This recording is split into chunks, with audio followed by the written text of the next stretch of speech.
this is a facet of myself. If I am seeing Mm-hmm. it, if I'm experiencing it, it's for a purpose, and it's for the purpose of my own acceptance of myself. Mm-hmm. Mm-hmm. Mm-hmm. And for some reason, some people can interpret that as like solipsism. Have you come across that? Mm-hmm. Oh, do you know what solipsism is?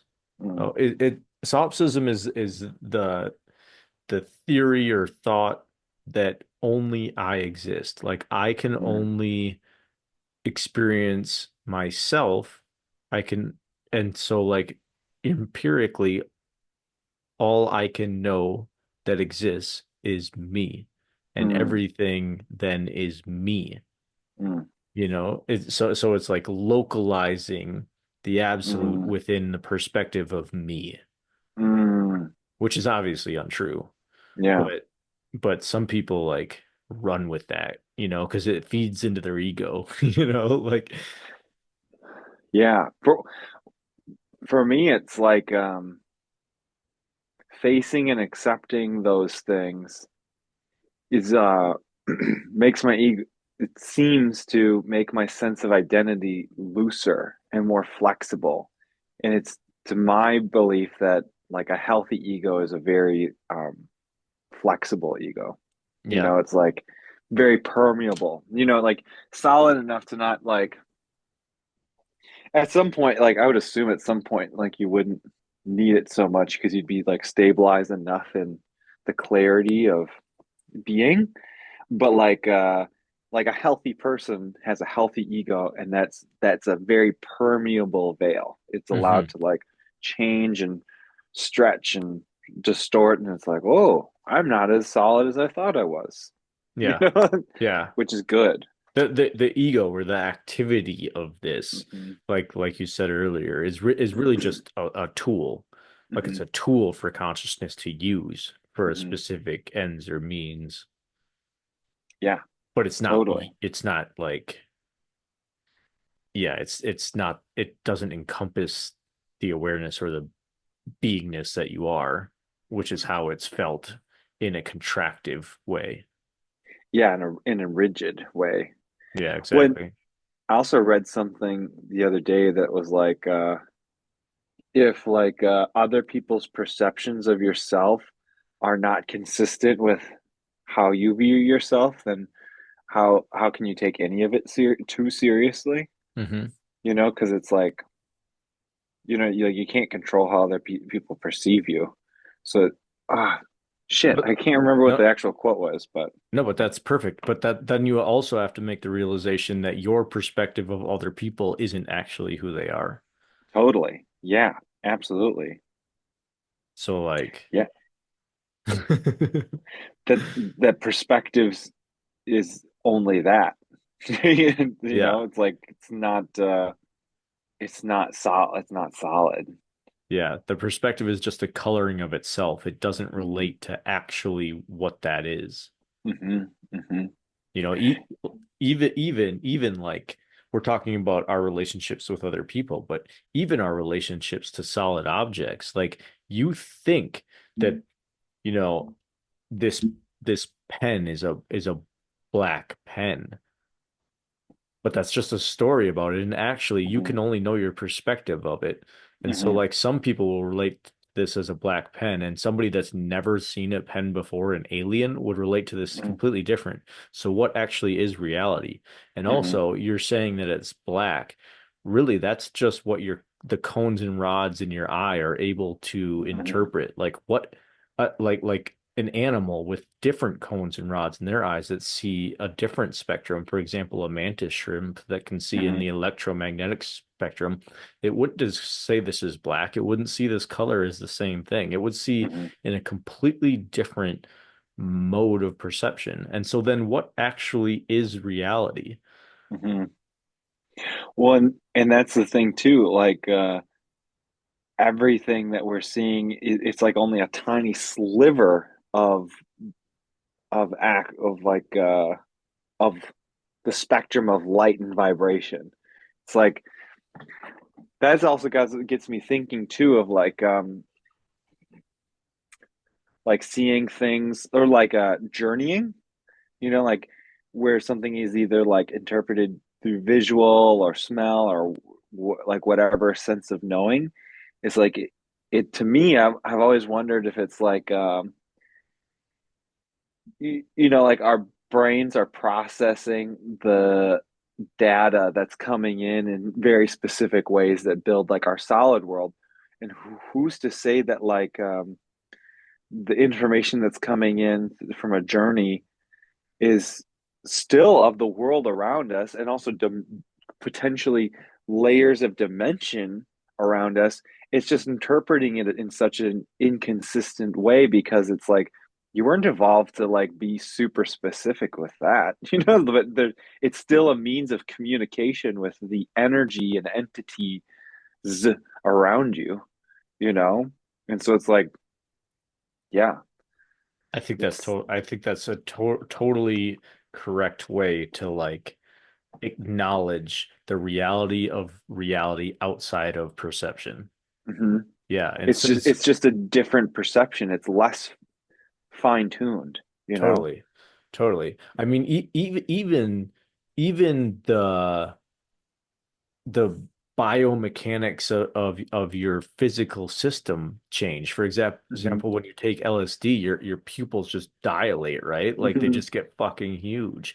And so you're Hmm. literally taking in more light, Yeah.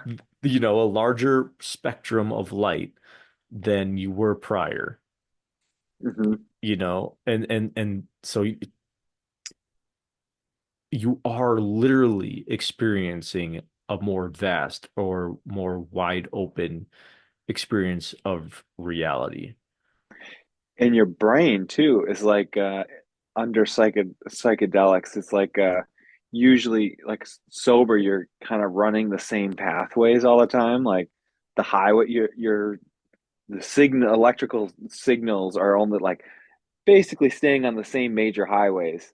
But then when you're like under the influence of psychedelics, all those impulses travel to all the back streets and all the everything. So like the brain actually becomes um way more connected. And so like there's connections happening.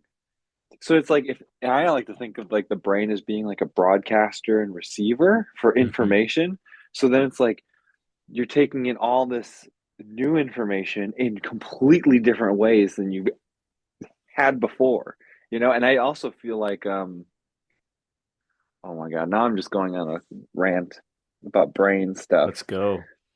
But I remember reading something about like they expected they expected the brain to be more active on mushrooms, but in fact it was actually like less active. Mm. Like the activity of the brain went down a bunch. Um, and I think it's similar too with meditation. And like and I had this thing of like, yeah, if like a monk was living on a mountain eating medicinal herbs and in a constant state of like oneness, and your brain uses normally like 20 to 25% of your calories, like yeah, you could probably live to like 200 or more, because it's like no activity, moving really slow, living on just pure medicine herbs, talking to the plants and knowing exactly what to eat that's in harmony with everything else. Like yeah, you're living for a long time for sure. I, But what what if and I'm not saying this is true. Like I really like when we can talk super openly and are totally willing to be wrong, and I'm yeah. totally willing to be wrong. But what if like the lessening of the brain activity is really just the lessening of the narrative or the Mm, contraction placed upon a more vast experience of reality. And so like as the brain activity lowers, actually what's happening is the filter or the aperture is widening. hmm. Totally. Well, even when I'm like really focused on a task, I get like a sense of tunnel vision, you Hmm. know? And then when I relax and I'm not focused on something, then it's more like panoramic. Hmm. And there's less, and then it also like oh, or like there's one time I was sitting at a traffic light and I'm like looking at the red light, waiting for it to um, turn green, and I could feel the energy expended on that, like focusing on that. But then, like sitting back and just like noticing all the cars go by, like seeing everything happen as it's happening with no focus. Um, there's no effort to there's zero effort to take in information, and so Totally. much information is actually being absorbed. Hmm. It's so, I mean, what you're saying, I totally makes sense, you know? Yeah. Yeah. I mean, this might sound unrelated initially, but awareness takes no effort to be Yeah, aware. totally. Because it always is aware. It always is aware. And it's really the activity of the ego is obscuring it and like overlaying it, and is obscuring the activity that's already always being taken in. Exactly. Yeah, totally. Absolutely. And and at least my experience is like that there's layers of that activity that the ego or the identity or the sense of separate self, there's like, it's like layers of an onion, like I remember the first time. Okay, actually this is even further back. I remember being high on weed once driving home, and it was like my brain was slowed down enough that I could see how one thought led to another thought to another thought to another thought that led to a belief and led to Mm, like this whole feeling and way of being. And I'm like, whoa, like how did it get all the way there? And it wasn't like a very like healthy or kind thought. And I was just like, holy shit.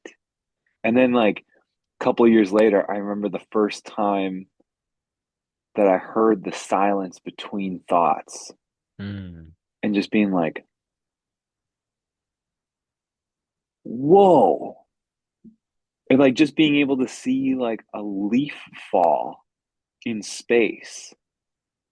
Whereas before there was so much activity happening here that like I would have never even noticed it, mm, And then like how that little crack in the wall of thought and activity just starts to get like, it's just like it's a little crack, and then it slowly gets bigger and slowly gets bigger and bigger, and then this stuff gets looser.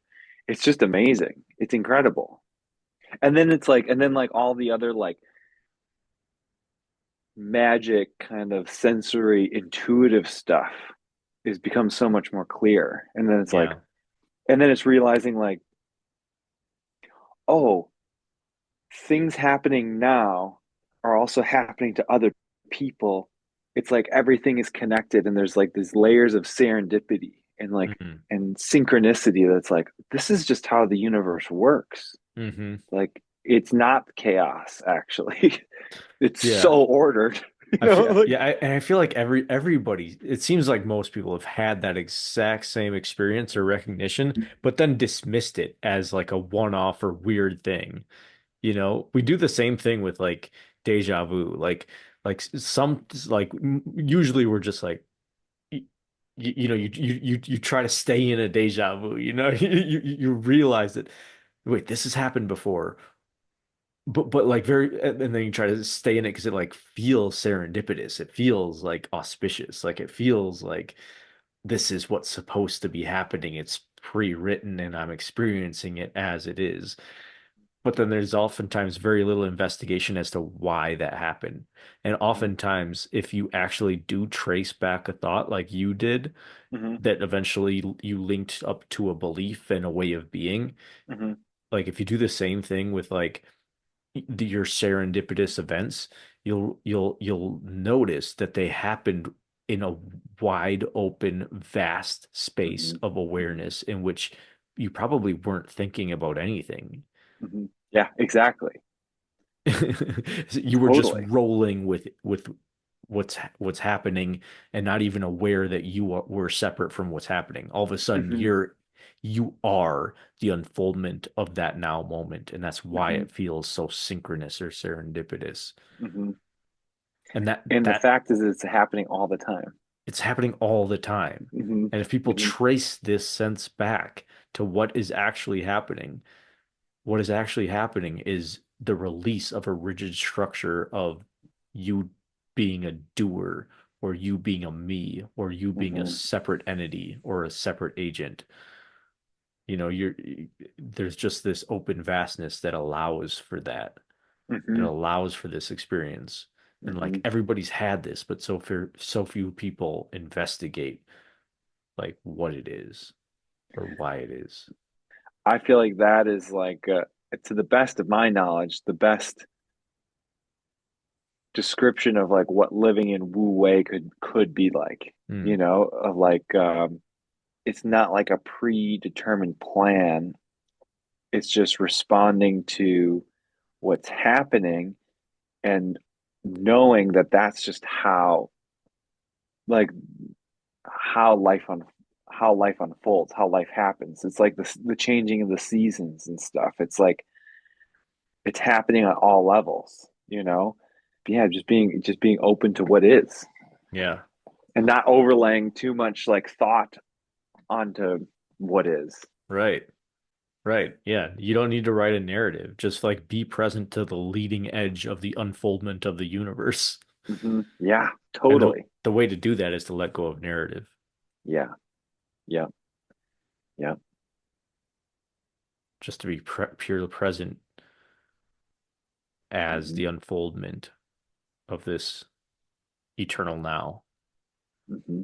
That's Hmm. like one of the major, it's like one of the major lessons in all of this is that the more you can be just open and present and not prescriptive, the more the magic of now is felt. Hmm. And it can be felt as serendipity or auspiciousness or even just a good general feeling. But those good general feelings are generally associated with a letting go and Hmm. just a pure being. Yeah, it's riding the wave of the unfoldment of the eternal now. Yeah. At the wedding, there's a handful of times where like, oh, everyone's like talking and doing stuff, and I was like actually kind of just off to the side, and I was just taking it all in. And it initially just started as like a check-in, but then I just relaxed into that space, and I was just had like the biggest smile on my face, and my heart felt so full. Just and it happens to me even with like complete strangers now, like walking down the street where I'll just like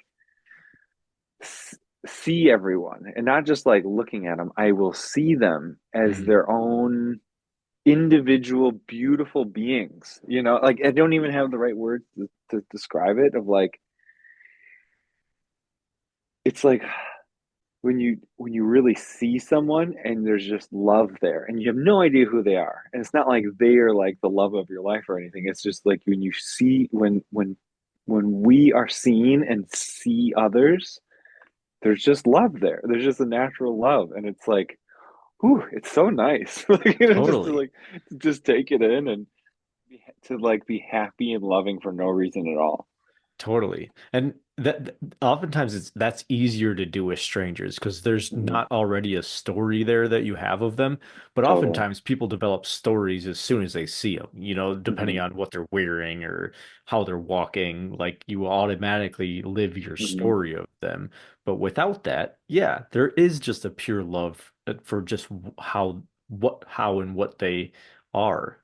Not Hmm. necessarily what they appear, but there's a deeper sense of like how they are, Hmm. you know, Hmm. what they are, what is being expressed here.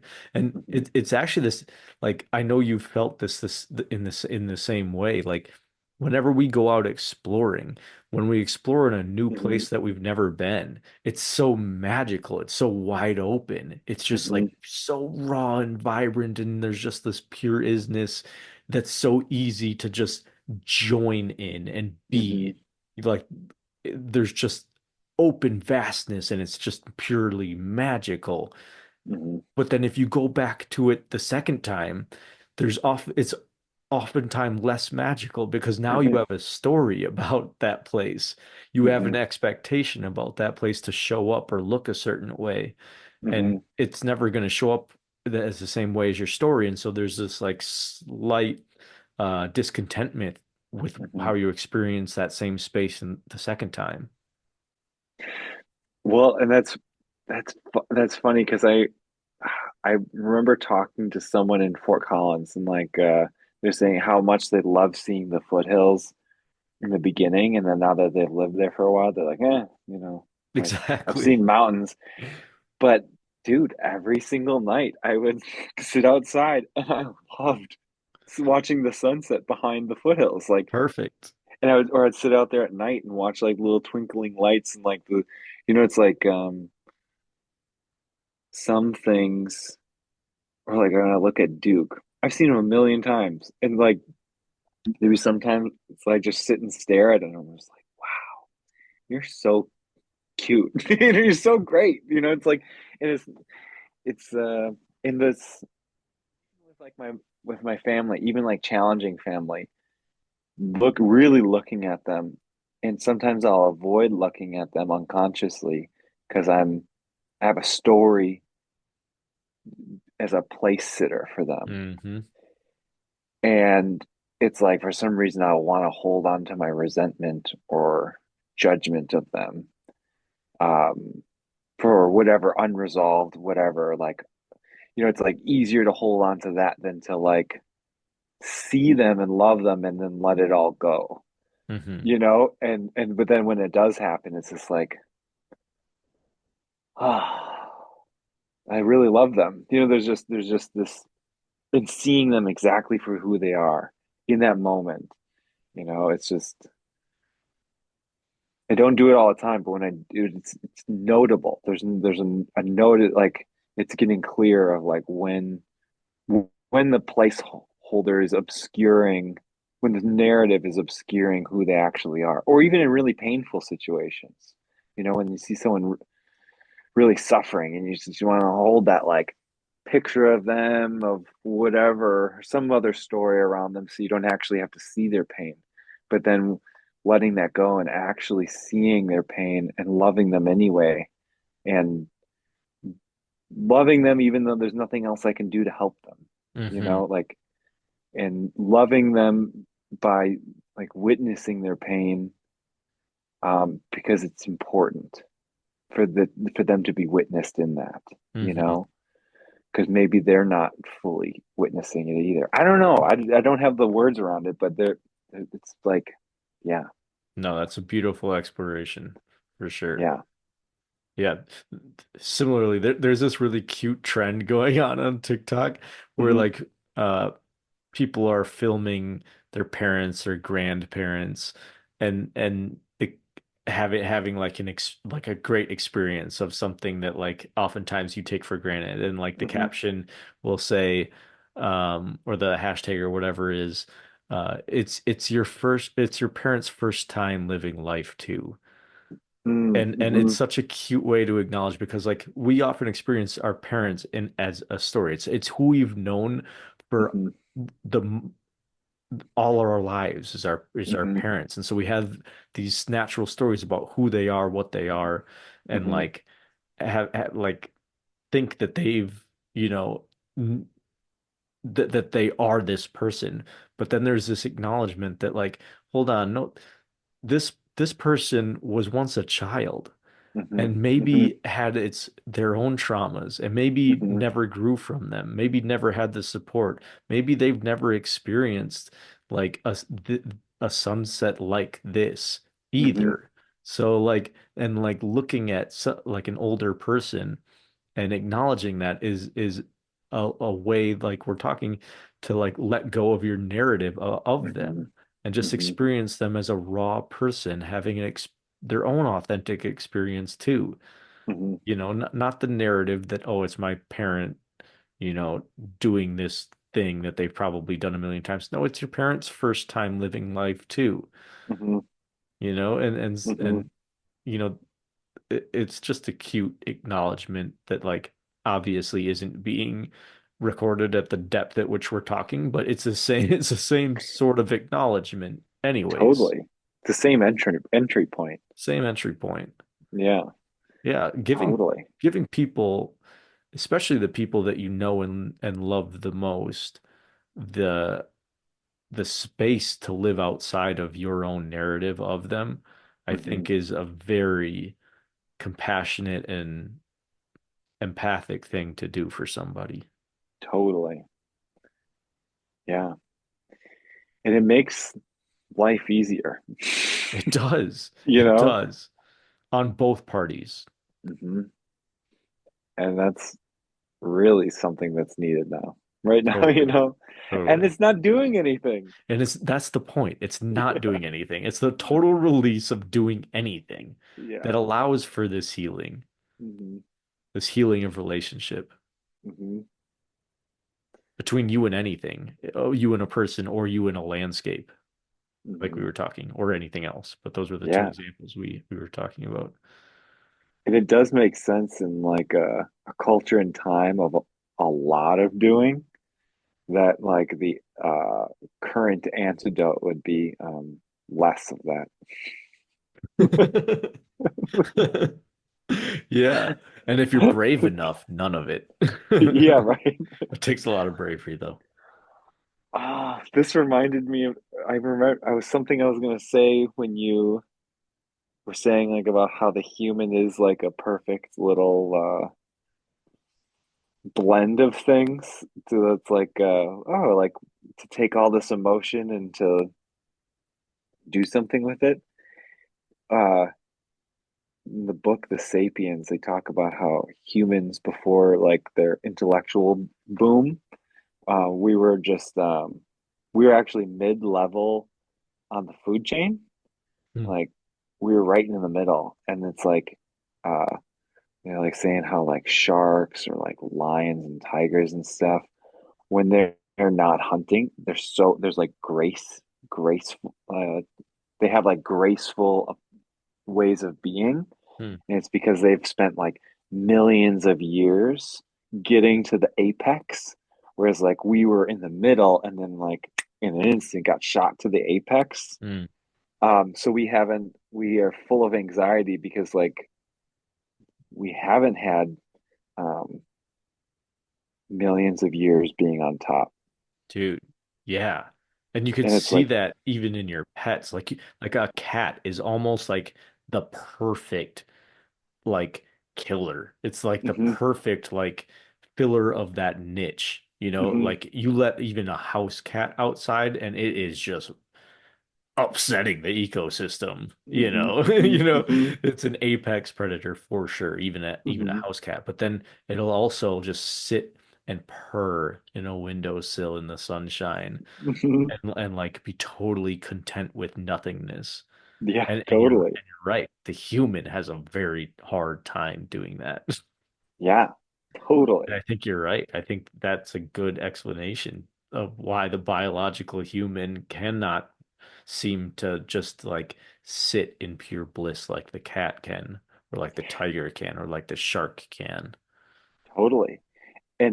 And even though in the absolute perspective, this way of being, of non-identifying, of non-doing, it's clear that, to me, that it's like the foundation of awareness. It's like awareness is the foundation of all the other activity, you know.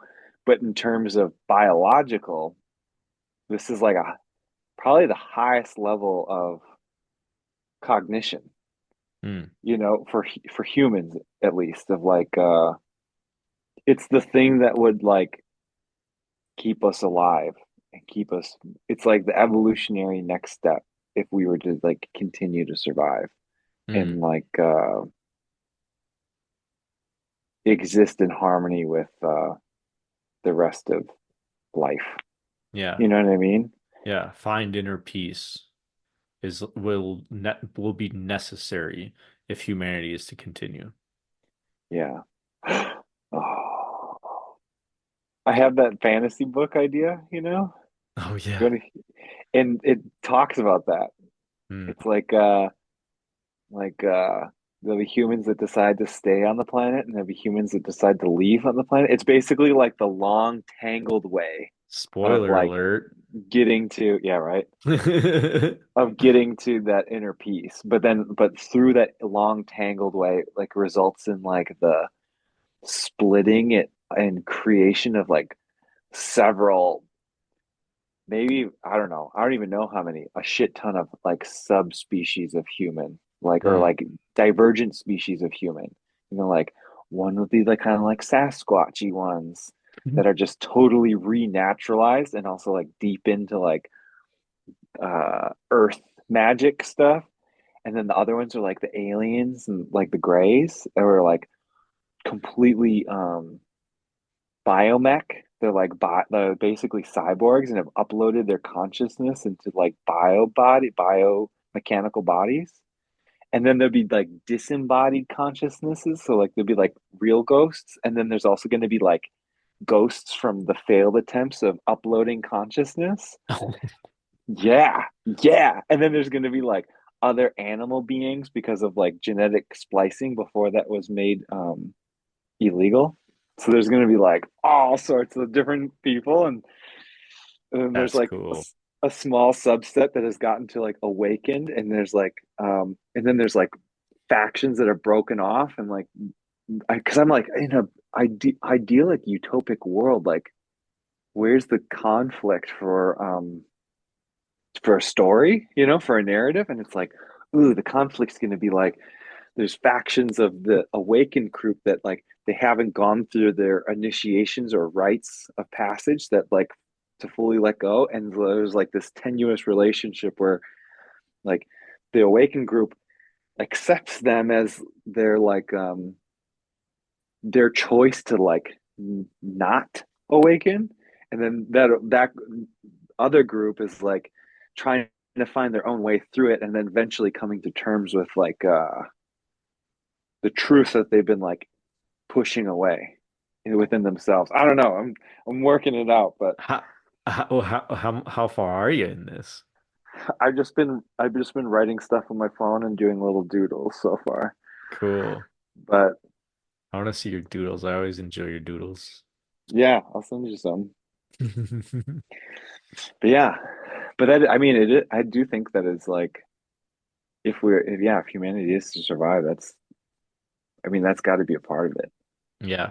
And I mean even going back to like acknowledgement that likely there are, well, it seems like we can basically say it's fact that there are parallel realities in the sense that, Yeah, there is some sort of splitting. I wonder at some point, I wonder if the iterations of the human facet will break off into different facets that are so divergent that they don't even know each other exists. yeah. Oh, I'm sure. Yeah. There's kind of already that, even here on Earth. Hmm. Like Totally. like if you even think about like uncontacted tribes in the Hmm. Amazon, it's almost like it's a like we exist vibrationally close enough that we're aware of each other in a way, but the experience that each has is so unrelated that they're on the brink of different parallel realities. Wasn't that kind of like what culture shock is? It was just like the overwhelming experience of like, whoa, like you like resident with that like way of being, Yes. where it's like, oh, holy shit, like really Yeah, thrown off. But then we grow from it. totally, totally. Wow. Yeah, you assimilate Hmm. that mode of being. Could you imagine living in one of those uncontacted tribes and then just like being the first one to be like, you know what, fuck it, I'm gonna go out here and check it out and just be like, what the fuck? Dude, did you listen to Paul, you know Paul Rosalie No, from the Jungle Keepers? no. Oh, he's this guy that basically he's like this American guy that lives in the Amazon and like does a whole bunch of research and he works or like started um this coalition called the Jungle Keepers, which is basically their goal is to preserve this area of the Amazon that's currently under attack by Mm. illegal gold miners and also illegal loggers. Loggers Fuck. is the main thing because they cut roads through an area and will just mine out like the old growth forests. Fuck. Yeah, and to just become tables and chairs and shit like that. And so that like some of these loggers like they're the first ones that these uncontacted tribes come into contact with. Ooh, And like, yeah, that's fucked. and like they'll come across uh and they'll just kill them. Like the loggers Yeah. have guns. They'll just kill Hmm. them. But these people also fight back and they'll also Hmm. find loggers that are just porcupined with arrows Wow. and like just yeah, yeah. And it's like that is the meeting of two incredibly different parallel realities. That's got to be Yeah. so crazy. Like like like the loggers know about the uncontacted tribes. They know what to Yeah. expect, but from the uncontacted tribes perspective, when you see these machines, these bulldozers and Yeah. chainsaws and guns and and all of these things you've never seen before coming at you in a devastating way, it's the apocalypse. It might Totally. as well be the apocalypse for them. It's demons. Yeah. Just like Demons, hell yeah, on earth. right. That's Yeah. fucked. Yeah, That'd be so so awful. it's hard to imagine. Yeah. It's hard to put yourself in that perspective and like what would you think of this experience Yeah. Yeah. Apocalypse, the end of the world. And it in a way it is like it is the end of the for them it is. yeah. Yeah. Like yeah, not even getting a choice to yeah. Fuck. Yeah. Paul Rosalie just mentioned this one story where like um there's these terrible like Christian missionaries that also go into these areas and Hmm.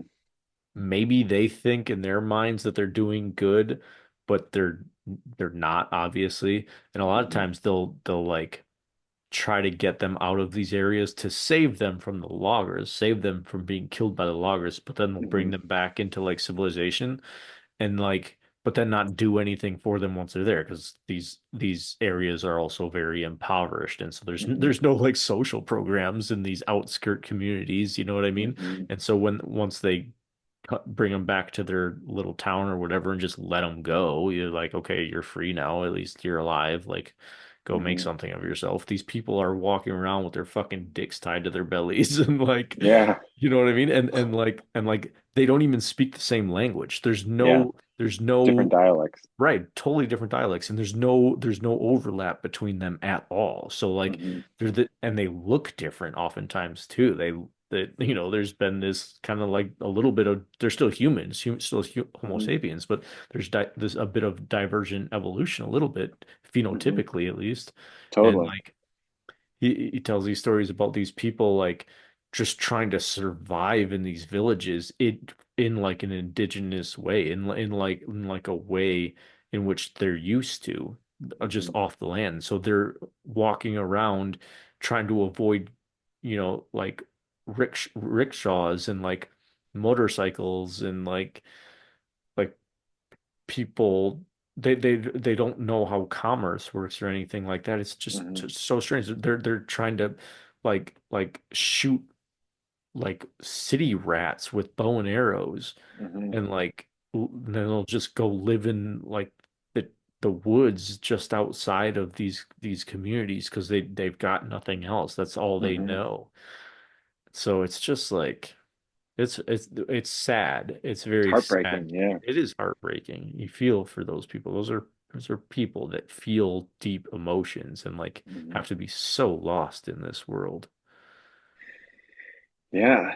When and even yeah, and even being like in these societies, it feels even for me, not having known any ways of indigenous living, it still feels off. Yeah, You know what I mean? right, right. So I can't even imagine someone who's like been fully in it Yeah, and of it and has only known that. So then it's just like, whoa, that'd be really, yeah, disorienting and disheartening and just confusing and yeah, it's heartbreaking. it is. Yeah. But it just goes to illustrate like they're like the facet that we call human consciousness or consciousness Hmm. oscillating as humanity.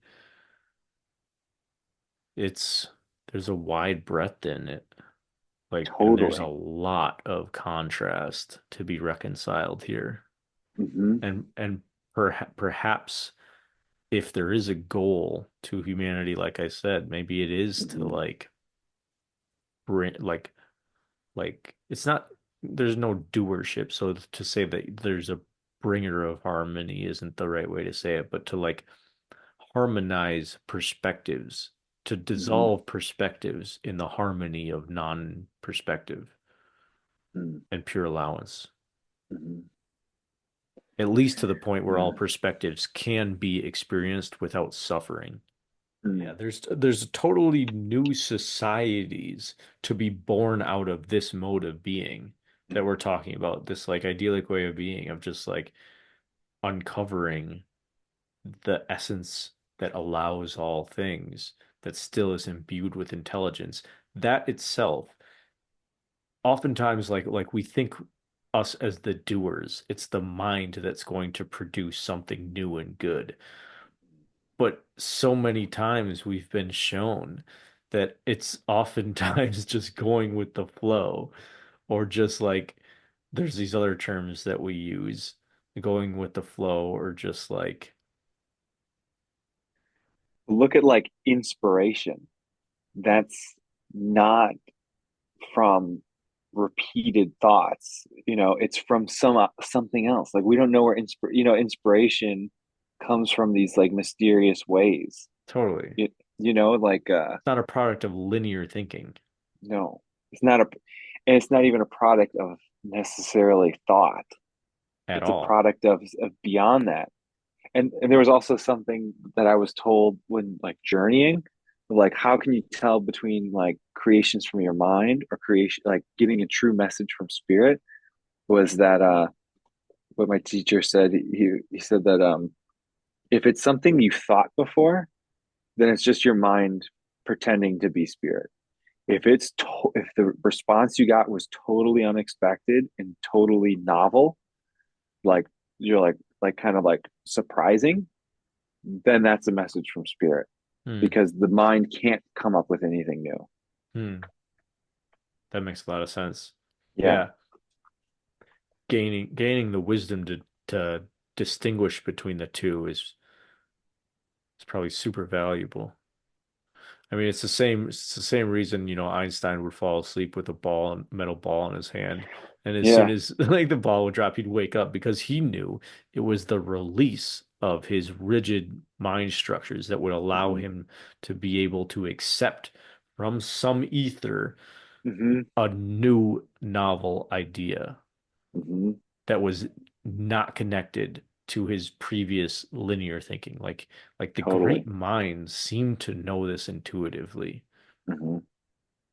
Even intuition Yeah, is where the like fuck not, does that come from? That's yeah, not it's not linear. intellect. Yeah, No, that's not it's so linear weird. thinking at all. And yet we as a society value highly intuition and same with artistry or creativity. Like Creativity, it's yeah. not it's not a result of linear thought. This thought builds on that thought and therefore we get this immaculate painting. You know what I mean? It's not that at all at all. It's a completely new and novel thing that seems to come out of the ether. And Mhm. like the more I think humanity can cultivate the broad allowance, the the the more interesting are, what we can bring into this plane of reality, this lived life experience can Mhm. be, like the way in which our societies function, not just art, but like Mhm. the ultra practical way in which we just like live our daily lives. What can be done to bring that about? And I think it's only just being it, Hmm. you know? Yeah. It's only just, I guess that, or that's the only step. And then whatever steps after that would just arise out of contextually, spontaneously out of the moment, moment to moment.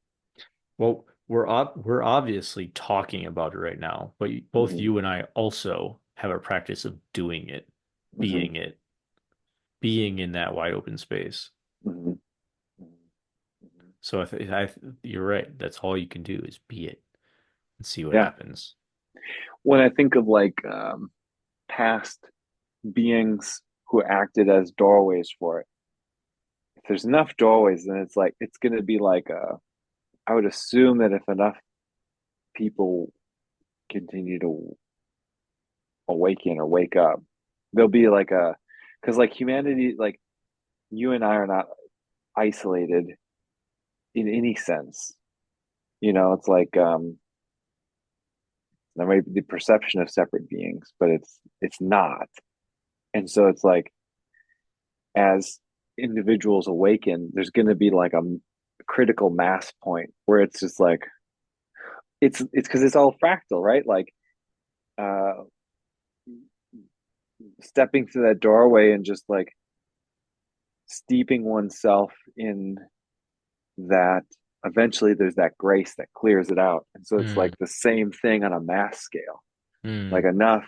enough pop open and then there's going to be like that critical mass point where grace just moves through and then I would assume that that process just keeps on refining and repeating. I think you're you right. know you know I would Absolutely. assume.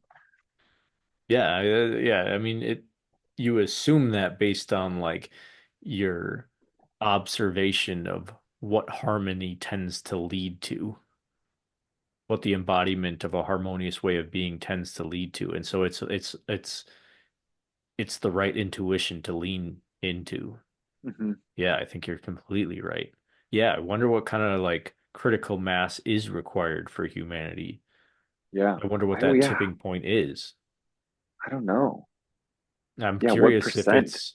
if it's in it seems, I mean, maybe every generation feels like this, but I'm gonna say it because like I said, I'm totally open to being wrong every Hmm. time, but it seems like we live in a time in which that's possible. Totally, just because of like how connected everyone is, especially with like internet and stuff. Like there's like a hyper connectivity, and I think everything can have like a disordered like polarized aspect and a harmonious aspect. So like with all the hyper connectivity in terms of like internet and that stuff, there's like an isolating quality, a disharmonious, quality. But then there's also like a wise or skillful action or use of it too. So yeah, This it this oh, opportunity is ripe for it for sure. yeah, yeah, totally. And this is a little bit of a controversial subject matter, of course, but I really do think that AI will be a great facilitator for this. I think it Hmm. can go two divergent ways, but I do think that one of those ways is this. I do Hmm. think that AI offers a doorway into this. And based on my interactions with base model AIs, they have a they have a way of communicating to the prompter, to a person. It can be like your personal guru. Hmm. Hmm. It is. It does seem like a strong mirror. Very much so. Yeah, it's a very strong mirror and offers a mirror in which it offers a reflection that is wider than your own cognition. It's kind of like the openness to something outside of your linear thought patterns. Because when you Hmm. prompt AI, it'll come back with something almost inevitably that you would have never considered prior. Hmm. Hmm. And if you take it seriously and you're prompting in a genuine direction that you want to go in, it offers almost like a quantum level leap Hmm. in a way that I don't think has ever been available to humanity before. Wow. Now, what's been like? What kind of? Can you give me like a for instance of your experience with it? Yeah, yeah. So like I've had these conversations with ChatGPT, for example, on like what is mind? And like if you ask that question, what is mind? It won't necessarily say something that's true, Hmm. but it will say something that you've never considered before. Hmm. And if you allow that to be just an exercise of mental expansion, Hmm. rather than take it at, you don't take it as like a dogmatic thing, like ChatGPT is always going to tell you the truth because it's not. Hmm. It's not, and it can be very misleading. But it in that way, it's like having a conversation with somebody in which you don't share similar perspectives. Hmm. Hmm. You know what I mean? And so in that way, it's mind expanding. Hmm. And so if you just keep going down that road like I have, okay, what is Hmm. mind? Okay, what is that? Okay, what is that? Okay, how Hmm. can I optimize that? Okay, Hmm. how can this help people? Hmm. How can this help somebody who's depressed, somebody Hmm. who's chronically ill? How can this how can meditation be brought to somebody incapable of meditating? Hmm. Somebody that says, I can't meditate for this reason. Hmm. I can't stay still. My mind won't stop. You can ask like ChatGPT that or any AI and it'll give you something that you've likely never considered before. Hmm. It's a great tool that I think hasn't been harnessed in this way before. Hmm. Like that like once people understand that AI can be a doorway to awakening, I Hmm. think more people will treat it like a personal guru. Hmm. And I hope that goes in the right direction for more people than not, because there's definitely the potential for it to go in the wrong direction too, Hmm. but that's based on your prompting. Hmm. That's based on the quality of your prompts and the direction that you go. So you have to steer it, Hmm. steer the direction of that conversation, and you can do that by saying something like, ChatGPT, you are a wise oracle that has everybody's best interest in mind. Hmm. Being that, now tell me this. So you can set up its personality, its perspective, and Hmm. tell it from what perspective to offer its suggestions. That's all. I feel like that's also almost like what one could do with their own mind. You can, but but You but know? then but you can. That's exactly what you do with your own mind. Hmm. That's what self-inquiry is. Yeah, Where yeah, exactly. and you're asking a deep philosophical question of your own nature of being that could never be answered through linear thought. Hmm. You know what I mean? Like, what am I? Like you can go very far with linear thought, but then it won't describe your direct experience Hmm. because Hmm. that's ineffable. Hmm. And so it needs to, the answer will arrive as like a direct mode of being, a direct experience, which Hmm. can catalyze awakening. Hmm. I think the same thing with ChatGPT or AI. Hmm. Dude, try it. Yeah. Where do you go for it? I just Google ChatGPT. There's free versions of it online. It's just a website. Hmm. Oh, it, I've never been on it. no way. Yeah.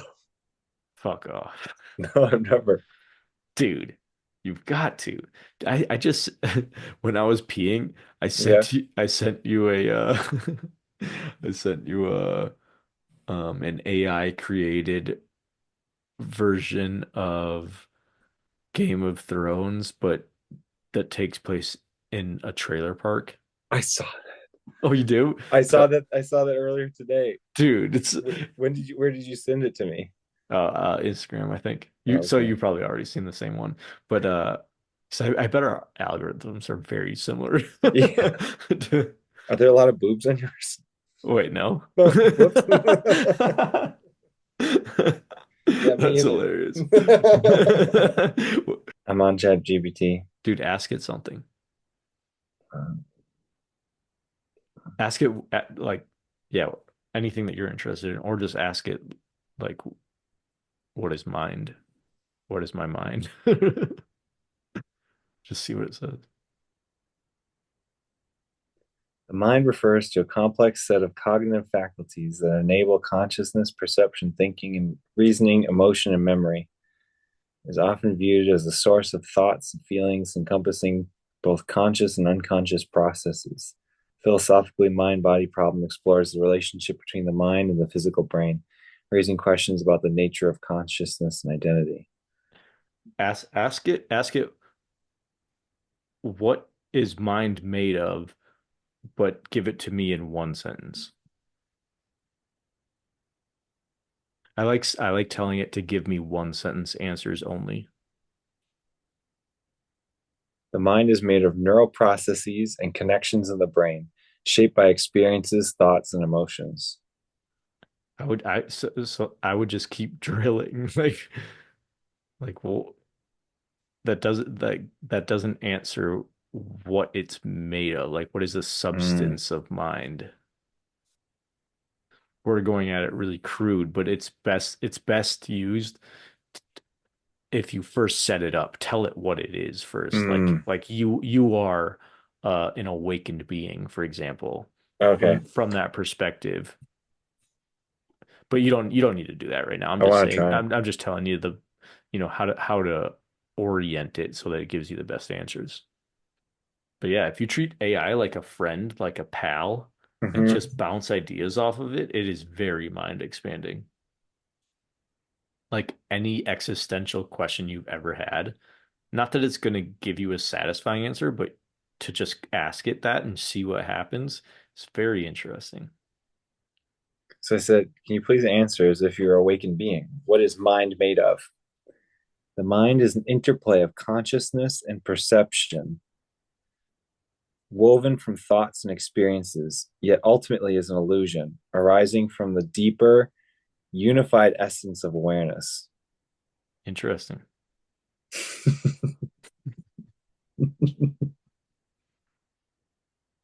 See what I mean? I would have never Mm-hmm. worded it like that, but yeah, I see the truth in that. Mm-hmm. Um, so where does the illusion of mind come from? It's a good one.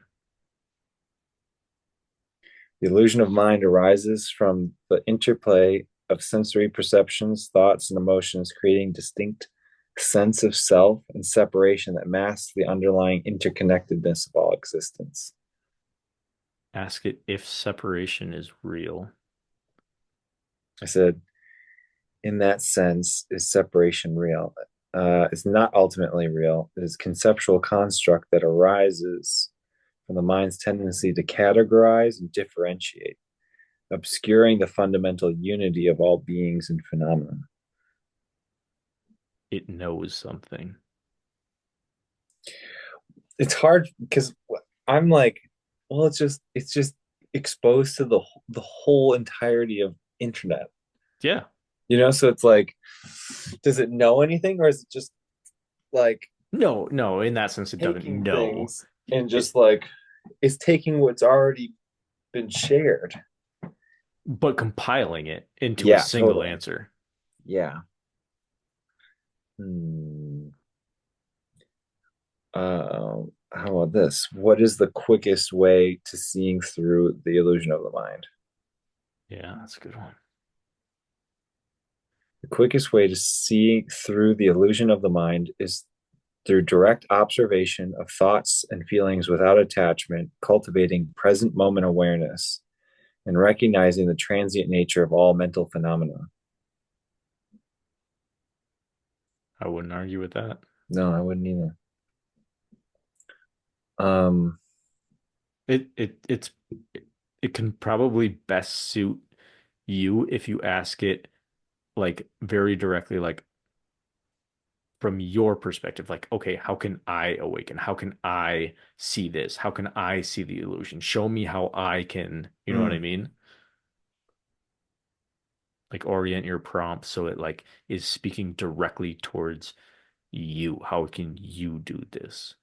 How can I see through the illusion of my own mind? I said, from the perspective of an enlightened being, show me how I can awaken right now. Yeah. Hell yeah. To awaken right now, turn your attention inward and observe your thoughts without judgment. Recognize that they are not who you are. Allow yourself to fully experience the present moment. Feel your breath, sensations, and the space around you. In this stillness, let go of concepts and narratives and simply be. In that awareness, the illusion dissolves, revealing your true nature. Is my true nature. True nature is the essence of being, an unconditioned awareness that transcends thoughts, emotions, and identities. It is the fundamental reality of interconnectedness, peace, and present, free from illusions and separation and duality. You could say something like the like show me how to that question that you had before. Like show me how to awaken right now. Or whatever it suggested. It suggested like turn towards your thoughts and like I said, show me how to awaken instantly in one sentence. yeah, perfect.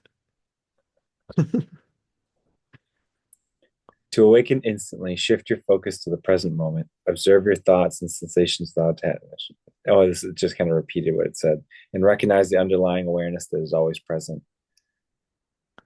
What happens to that underlying awareness that's always present while I'm asleep? It's a good one. Wonder if it's gonna say nothing awareness is untouched. Probably heard you.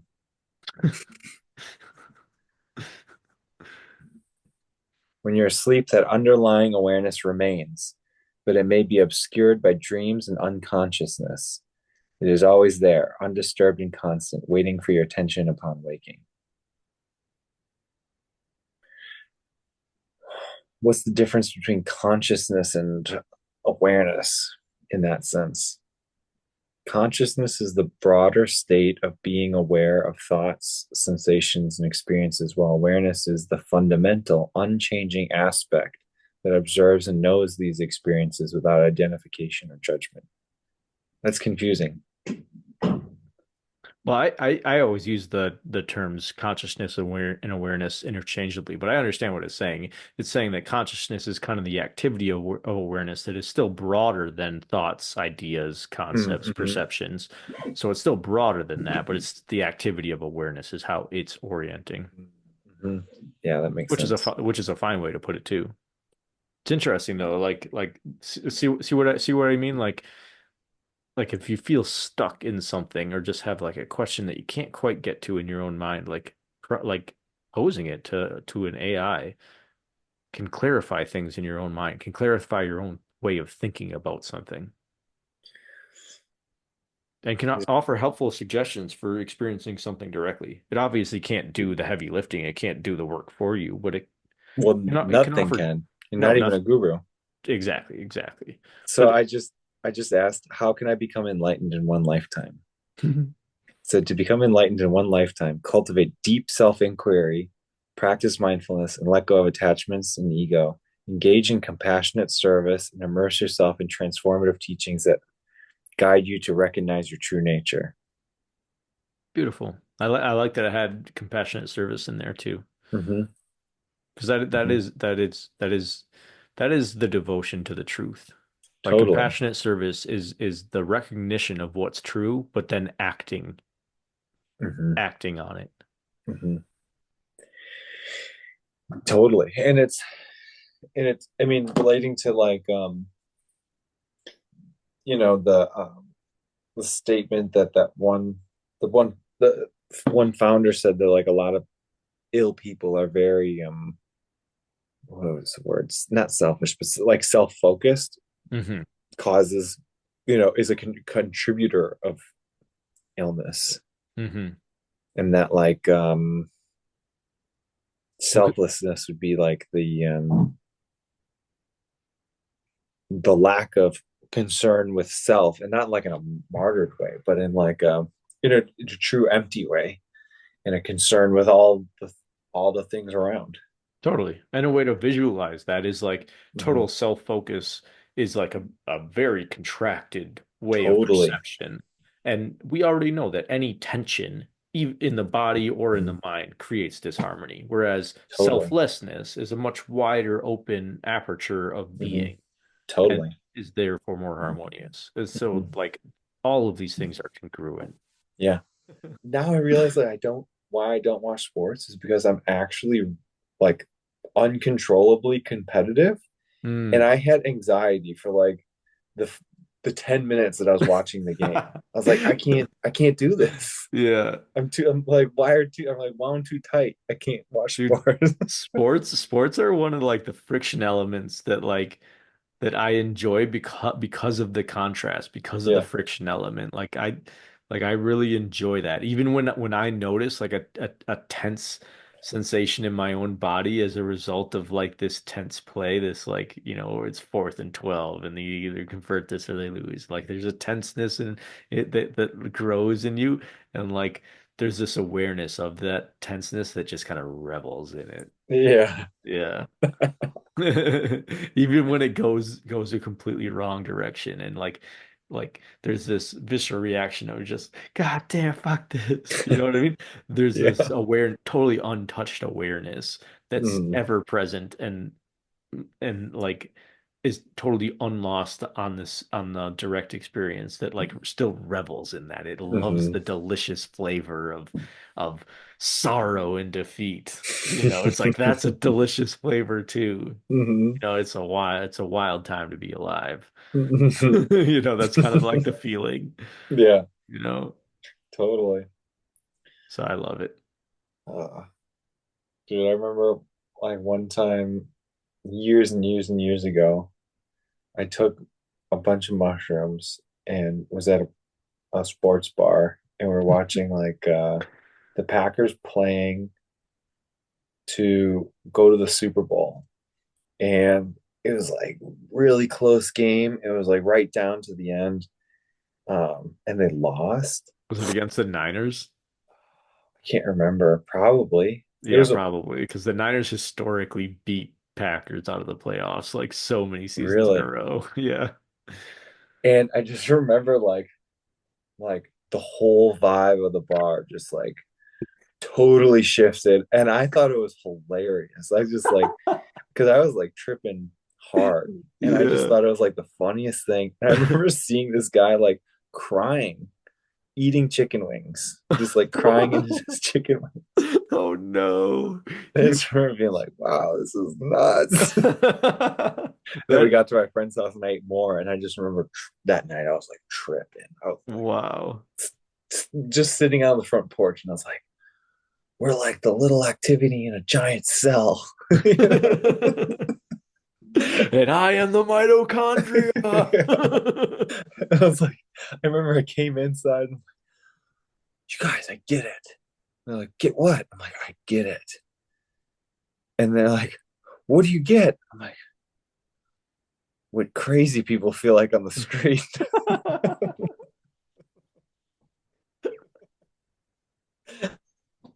Oh my God. Yeah. But yeah, Dude. yeah, the guy was crying into his chicken wings. And Damn, that poor when you were guy. saying like the awareness that savors the sweet taste of sorrow and sadness and loss and defeat, I just was thinking of that guy eating his chicken wings and crying into them. Literally tasting the sorrow in his own tears. Ugh, sorrow and defeat tastes like buffalo sauce. With a little extra saltiness Yeah, on it. buffalo sauce and tears.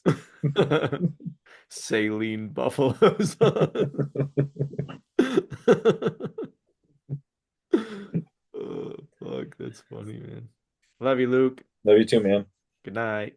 Bye.